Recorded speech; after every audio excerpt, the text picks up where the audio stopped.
Salam sehat, salam sejahtera, saudara-saudara dimanapun berada. Kembali kita berjumpa di program digital Hikayat dan Syafaat Jumat. Satu program yang diselenggarakan oleh GPIB Jemaat Mahkota Hayat Pamekasan dan GPIB Jemaat Pancaran Kasih Kalianget di Pulau Madura, Jawa Timur. Bersama saya Pendeta Henry Victory Sihasale yang melayani di kedua jemaat tersebut. Pada hari ini Jumat tanggal 11 November 2021 ada sebuah hikayat yang mau saya bagikan, sebuah hikayat yang kiranya dapat melengkapi kita dalam merenungkan firman Tuhan dan dalam kehidupan iman kita di tengah-tengah dunia. Hikayat ini berbicara tentang Armenia, sebuah wilayah, sebuah negara yang ada di tengah-tengah daratan yang menyambung antara benua Eropa dengan wilayah dengan tanah daratan Asia Timur Tengah. Nah, saudara-saudara, tentang Armenia ini kita berbicara tentang gereja dulu. Ya, kerajaan Armenia adalah sebuah kerajaan besar, dan kalau saudara-saudara lihat di gambar ini itu ada gunung. Nah, itulah yang disebut dengan Gunung Ararat, yang konon Bahtera Nuh tertambat di atasnya ketika air bah surut.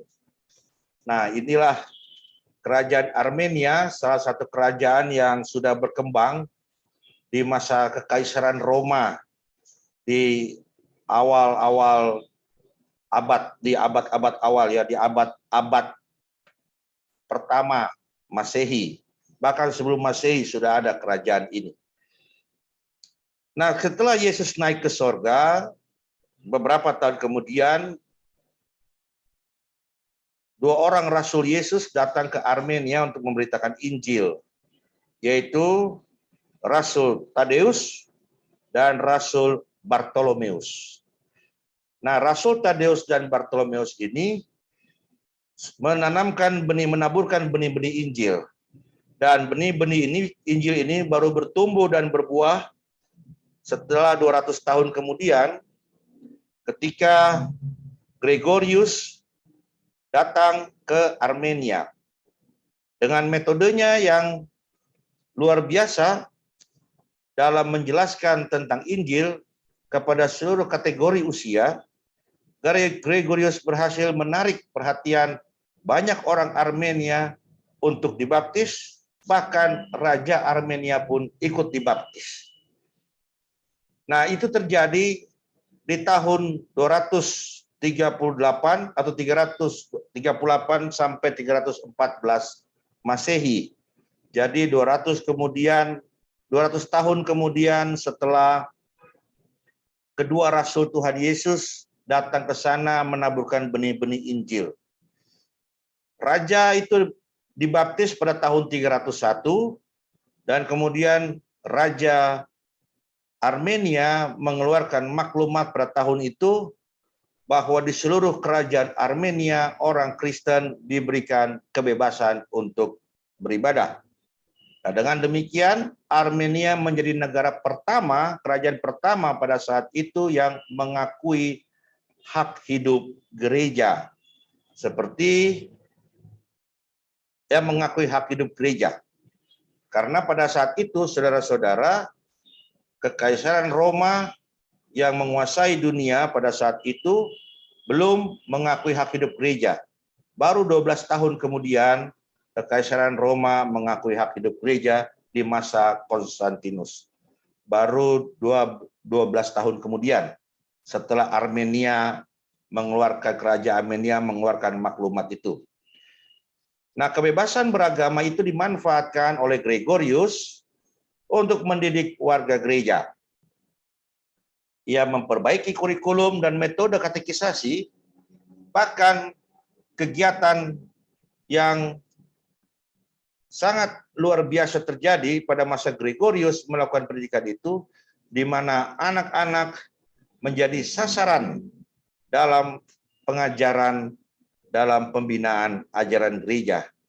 Artinya di masa Gregorius ketika melayani di Armenia atau di masa itu, gereja Armenia merupakan gereja pertama yang mendirikan sekolah minggu atau wadah pelayanan bagi anak-anak.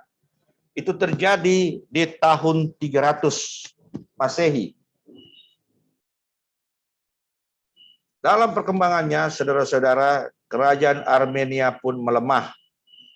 Karena letak Armenia yang strategis sebagai jalan darat antara Rusia dan Timur Tengah, akibatnya Armenia menjadi rebutan dari negara-negara lain. Dan sepanjang sejarah, Armenia bergilir ganti dijajah, dan paling sering dan paling lama itu dijajah oleh kerajaan Turki. Wilayah Armenia banyak dikuasai oleh Turki, dan penduduk-penduduk desa Armenia tidak mengerti apa-apa, tiba-tiba dinyatakan sebagai penduduk Turki dan wajib tunduk kepada peraturan kerajaan Turki. Pada masa itu, Turki bernama Kesultanan Utsmaniyah atau Ottoman. Nah, sama seperti di bawah pemerintahan negara-negara Islam lain, bangsa Armenia pada masa itu yang ditaklukkan oleh Turki diberikan status dhimmi. Dhimmi itu artinya taklukan yang dilindungi. Mengapa disebut dhimmi? Karena orang Armenia tetap mempertahankan keyakinannya sebagai Kristiani. Mereka tetap menjadi orang Kristen, dan untuk itu maka mereka dituntut untuk memberikan pajak yang lebih dari warga kerajaan yang lain. Nah, pajak khusus yang dibayar oleh orang taklukan yang tetap beragama Kristen itu adalah pajak jizyah atau pajak kepala. Nah, pajak ini diberikan sebagai ganti kepala mereka yang tidak dipenggal karena tetap memilih untuk beragama Kristen dan tidak beralih ke agama Islam. Nah, meskipun pajak jizyah ini wajib, namun selama berabad-abad orang Kristen di Armenia hidup rukun dengan orang Muslim. Di tingkat akar rumput, rakyat hidup rukun dengan teman dan tetangga tanpa mempersoalkan agama atau etnik mereka. Kerukunan ini justru terganggu oleh ulah penguasa. Di masa Sultan Abdul Hamid II, orang Armenia memprotes diskriminasi yang berlebihan terhadap mereka. Dan sebagai balasan atas protes itu, Sultan membantai 300.000 orang Armenia pada tahun 1894 sampai 1896. Dan dilanjutkan lagi pada tahun 1905, Sultan kembali membantai 20.000 orang Armenia. Setelah itu muncul kelompok penguasa Turki baru yang disebut Turk Muda, yang sangat berambisi untuk mencaplok Rusia dalam Perang Dunia Pertama pada tahun 1914. Dalam perang ini, Turki mencurigai bahwa orang-orang Armenia cenderung memihak kepada Rusia. Karena dalam penilaian penguasa Turki, orang Armenia dan orang Rusia menganut agama yang sama. Akibatnya, pada tanggal 24 April 1915, dimulailah rangkaian pembantaian terhadap orang Armenia. Ribuan cendekiawan Armenia dibunuh, perempuan Armenia diperkosa, ratusan ribu penduduk Armenia diusir dan digiring berjalan kaki berminggu-minggu menuju gurun di Suriah. Mayat anak kecil, perempuan lanjut usia bergelimpangan di pinggir jalan karena kehausan. Dan sisa rombongan yang berhasil tiba di gurun akhirnya tewas di situ. Berdasarkan fakta, kuburan massal, foto, dan dokumentasi, para peneliti sejarah internasional memperkirakan bahwa pembunuhan massal sistematis ini adalah suatu genosida atau pembasmian etnis yang memakan korban 1,5 juta orang Armenia tewas. Nah, saudara-saudara, setelah itu panjang kemudian perjuangan orang Armenia untuk mendapatkan kemerdekaan. Dan itu baru terjadi ketika Soviet Rusia bubar. Ketika Uni Soviet bubar, Armenia yang menjadi jajahan Rusia membebaskan diri, dan pada tanggal 23 Agustus 1990 mereka menyatakan merdeka dan mendirikan Republik Armenia. Nah, akibat penderitaan yang berkepanjangan, gereja Armenia terpuruk, jumlah warga gereja menyusut, dan banyak warga gereja yang mengungsi dan menetap di Iran, Suriah, Irak, dan berbagai negara yang lain. Namun, pertanyaannya, mengapa sampai sekarang jati diri orang Armenia masih bertahan meskipun hampir 2000 tahun mereka tercerai-berai karena penindasan yang terjadi? Nah, itu terjadi karena ada yang mempersatukan mereka. Bahasa yang sama, mimpi yang sama, gereja yang sama, riwayat yang sama, nasib yang sama. Nah, itulah yang membuat mereka bertahan pada jati diri mereka meskipun sudah hampir 20 abad terus mengalami tekanan, terus mengalami penindasan, bahkan mereka tercerai-berai di mana-mana pun mereka berada untuk menyelamatkan diri mereka. Mereka dibenci karena mereka memilih untuk tetap berpegang pada apa yang mereka yakini. Mereka dibenci karena mereka berbeda, dan karena perbedaan itu mereka harus menerima penderitaan demi penderitaan. Dan sekarang sampai pada saat ini, setiap orang Armenia pada tanggal 24 April beribadah untuk mengenang saudara, untuk mengenang pendahulu-pendahulu yang mengalami pembantaian. Dan mereka selalu berkata, kami tidak mendendam, kami tidak membenci, tapi kami menuntut agar pemerintah Turki mau mengakui kenyataan sejarah bahwa pada tahun 1915 penguasa Turki telah mengatur genosida yang menewaskan 1,5 juta orang Armenia. Kami mau rekonsiliasi, namun rekonsiliasi baru bisa terjadi jika kesalahan dan kekeliruan diakui oleh pihak yang melakukan kesalahan itu. Nah, itulah hikayat tentang Armenia yang saya mau bagikan kepada kita semua saat ini untuk mengajak kita, untuk membawa kita pada nasib atau kehidupan saudara seiman kita, dan belajar daripada mereka bagaimana mereka bisa tetap kuat, teguh, kokoh meski selama 20 abad, hampir 2000 tahun mereka mengalami penderitaan demi penderitaan. Namun mereka tetap kokoh, teguh di dalam iman kepada Yesus Kristus. Nah, saudara-saudara yang dikasihi Tuhan, demikianlah hikayat, dan marilah kita menaikkan syafaat kepada Tuhan.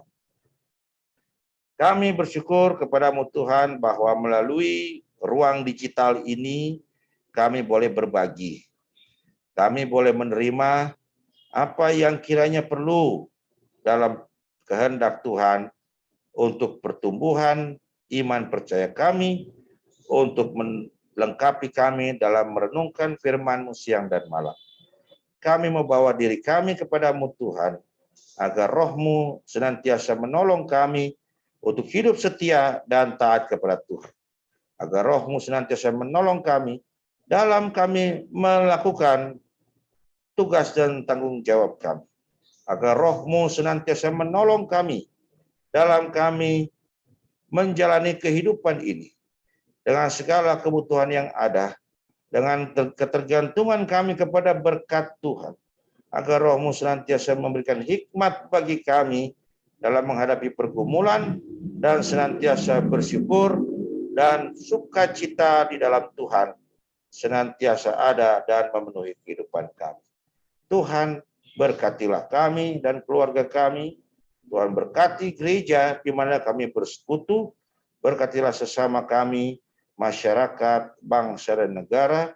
Tuhan pimpinlah kami bersama dengan seluruh umat manusia di dalam menghadapi pandemi COVID-19 ini.